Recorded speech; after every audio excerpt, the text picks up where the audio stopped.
What's up? Welcome back to my channel. Let's talk about buying a house with a man who I have been in a relationship with for 1 year. I think I'm just a person that just goes for it, like go big or go home, and I'm just gonna own it. As I mentioned in some of my other life update videos, we found out that we were pregnant, and that changed everything. Basically, with the lovely laws of the land that tried to keep us enslaved into our countries, and we're owned by countries. If you didn't know this already, your social security is literally like your country's receipt for owning you. So you are owned by your country. And with all of that comes complications. You can't just go wherever you want unless you have money. If you have money, you can go wherever you want. If not, things take time.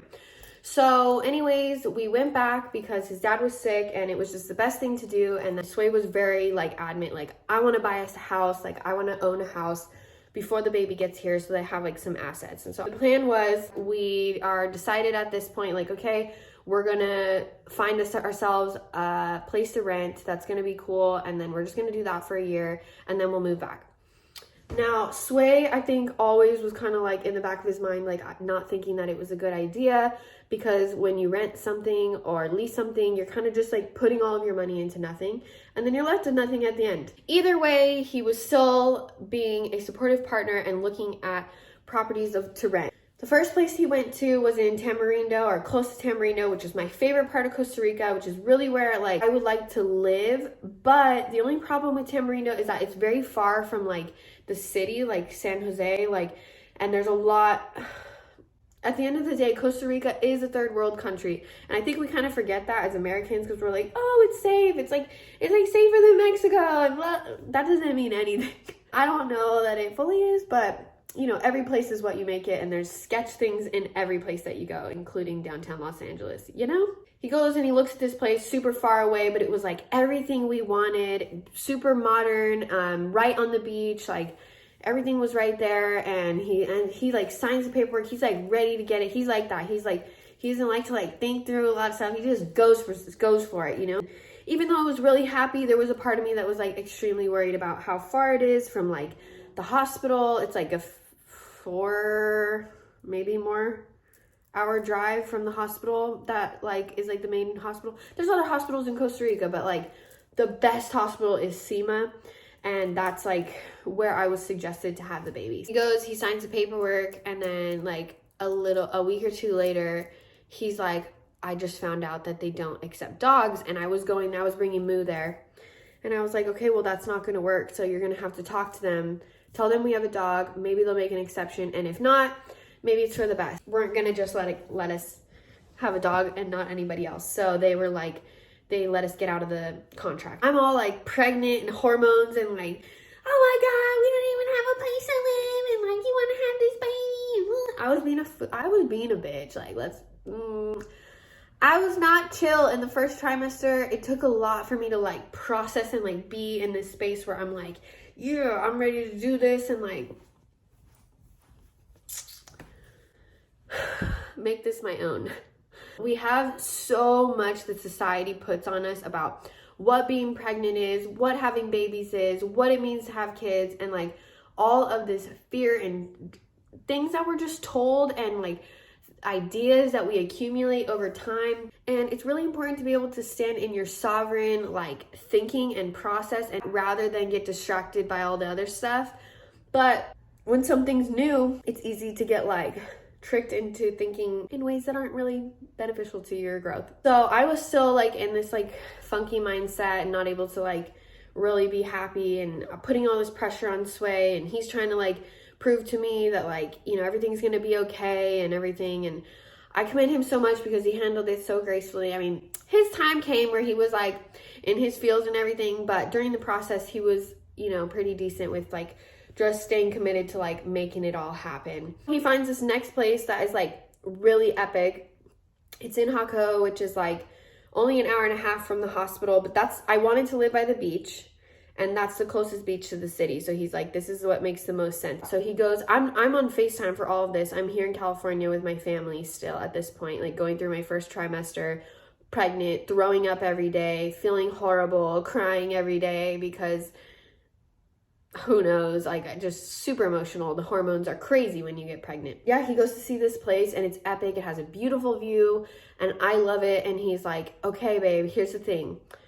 I really like this place, but he also has a 3-bedroom house close by that he's gonna sell for like a really good amount.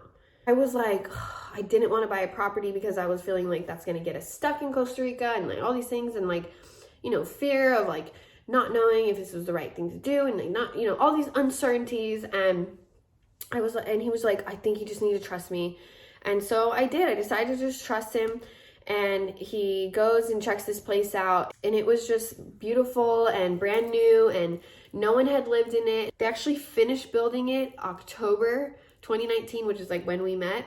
And then in the beginning of 2020, they had it sold and it was supposed to go to someone. And then when the pandemic hit, they had to back out because they didn't have the money. So it was like it was finished right when we got together. And then it just waited there for us until it was time for us to move in. And like, so he ends up buying the house and this is it. It's so beautiful and cute and perfect and a little 3-bedroom. So 1 bedroom is mine and Sway's with an ensuite like bathroom connected to it. And then there's another bedroom that is like a guest room right now, but will soon turn into like the baby's room. And then there's a little room, which is Sway's studio where he makes music and works with artists and like does all the magic that he does. It's like walking distance from the beach. And then right outside my house is this like jungle area where I can just go hiking and like I can take Moo on these like little walks. And it's so great like being pregnant and just being able to like go outside in nature and just connect for a little bit because, you know, some days you don't have all the energy to like do everything. And so I feel really blessed to be in this place. And it's just so, I feel so much peace when I'm there. And it was so beautiful when I finally got there because he had worked so hard on this place to make it our own and make it so special for us. And he worked on our garden almost every day. Every other day he's out there gardening and just making things beautiful and making things better. And we got all brand new appliances for the place. We got like, you know, brand new fridge and oven, air fryer, and you know, everything we could need. And slowly, like there's some things that we don't have yet. Like we don't have mirrors in our bathrooms. We don't have like we need a dryer for our washing machine, and you know, little things that we still have to get and accumulate. But it's so beautiful because it's ours and we own it. We're still figuring out all the details of what is next, but for now we have our first property. And it's pretty epic to own a house before you're 30, like pretty big deal. It's just great, you know, as a new mother to know that like I have this beautiful place to raise my baby and yeah, just start my family there. So yeah, that's us buying our house. Pretty epic, really excited about that.